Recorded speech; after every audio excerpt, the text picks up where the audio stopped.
Welcome to mini blog. तो चलते आम गाँ गाड़िया देखा।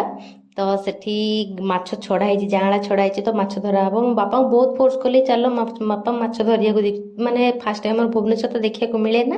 तो बापा को फोर्स कला पर बापा आसछन्ती जाल पकेले। आ मो बापा को भी फास्ट टाइम देखिले जाल पकेइबार, मुझे देखी नथिली एपर्यंत। तो ये हूँ मो कुनी नणंद जी की स्कूल आसी जस्ट पहुंचती, माछ कथा शुणिकी गाड़िया को दौड़ी। चलो केते माछ बाहर, पूरा एक्साइटमेंट अच्छा केते माछ बाहर। तो अपेक्षा करचु माछ। तो फाइनाली जाल बाहरी गला। तो पाखक जापारे कारण मो गोड़ खसी जाऊँ, पाखक जापारे। तो देखते एत सारा माछ बाहर आमर।